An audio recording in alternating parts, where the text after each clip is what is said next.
Hello friends, आपका अपना YouTube channel MK technical training centre में आप लोग का फिर से बहुत बहुत स्वागत है।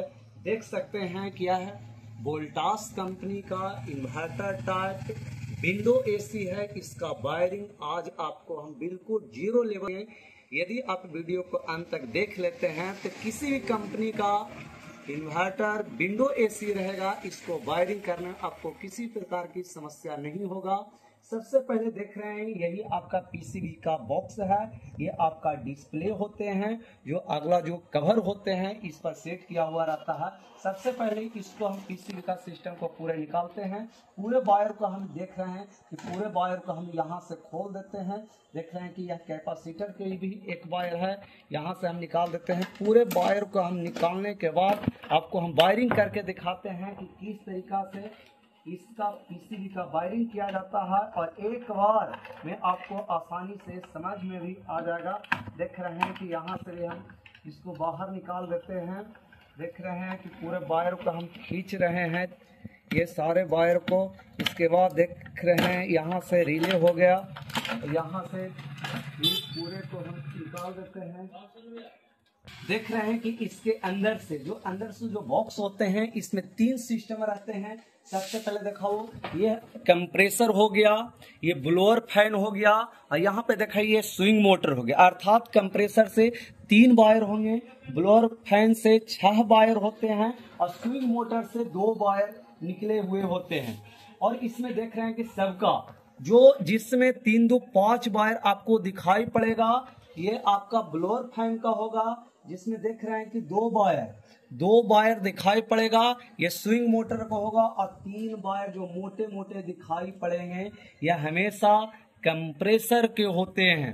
अब इसके बाद आपको जो मेन लीड से 3 वायर निकलते हैं, देख रहे हैं कि इसका जो मेन लीड है, इसमें 3 वायर है, ब्लैक, रेड और ग्रीन। जो ग्रीन होते हैं जो बॉडी अर्थ का होता है, रेड होते हैं जो फेस का होता है। अब इसका जो डिस्प्ले से का जो वायर रहता है, इसको भी हम यहाँ से डिस्प्ले का भी हम निकाल दिए, इस डिस्प्ले को भी अलग हम कर दिए।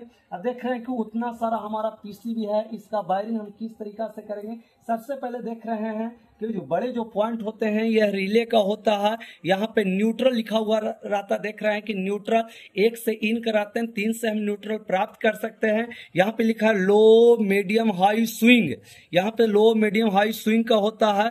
और ये कैपेसिटर 50 का कैपेसिटर है, और ये 6 का कैपेसिटर है। सबसे पहले हम फेस की वायर को कहाँ डालेंगे, हम ऐसा रिले के फर्स्ट पॉइंट पर फेस की वायर को हम डाल देते हैं। जो न्यूट्रल है, जो ब्लैक, जो आप समझते हैं कि यह न्यूट्रल का वायर है, यहाँ पे हम न्यूट्रल की वायर को जोड़ देते हैं। इसके बाद अब यह हमारा 2 काम हो गया। इसके बाद हम कंप्रेसर से चलते हैं। जो ब्लैक जो वायर होते हैं, और न्यूट्रल चाहिए, इस जो कैपेसिटर है, इस कैपेसिटर के लिए भी न्यूट्रल चाहिए, यहाँ से हम जोड़ दिए।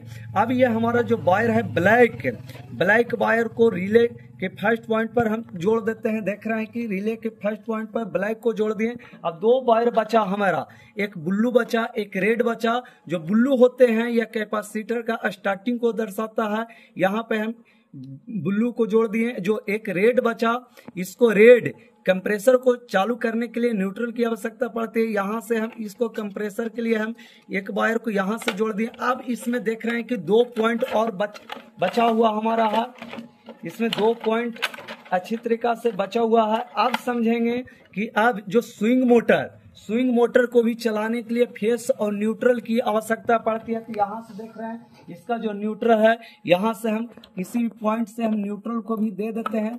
देख रहे हैं कि मैंने न्यूट्रल को दे दिया। और स्विंग का जो बचा हुआ, देख रहे हैं कि जहाँ पे लिखा हुआ स्विंग, इसके लिए हम स्विंग को लगा देते हैं। अब यहाँ से अब बचा हमारा ब्लोअर फैन का ये 5 वायर, जिसमें से कौन से वायर किसका है जो अभी तक मुझे मालूम नहीं है।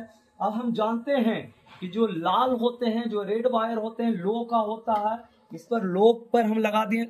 जो व्हाइट होता है, जो व्हाइट वायर हमेशा मीडियम का होता है, व्हाइट मीडियम में हमेशा खोस देते हैं। देख रहे हैं कि मीडियम में खोस दिए।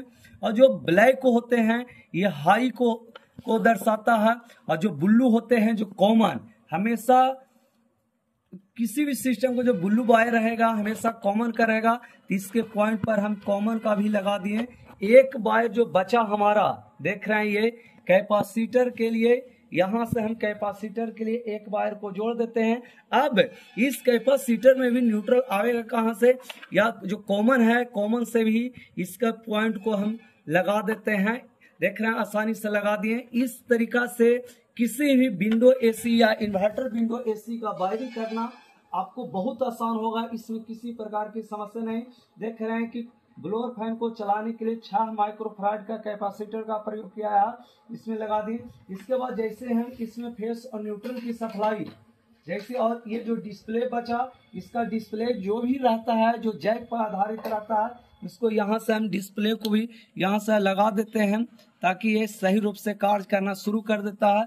जैसे हम इसमें सप्लाई देते हैं तो हमारा ये सिस्टम कार्य करना शुरू कर देगा। देख रहे हैं कि जैसे ये डिस्प्ले पर ये देख रहे हैं कि चालू, हमारा सिस्टम चालू हो गया और ये हमारा सिस्टम किसी प्रकार का दिक्कत नहीं। देख रहे हैं कि हम जैसे ही सप्लाई दिए, और आपको जब भी सेट करना है तो 16 डिग्री टेम्परेचर पर ही सेट करना है।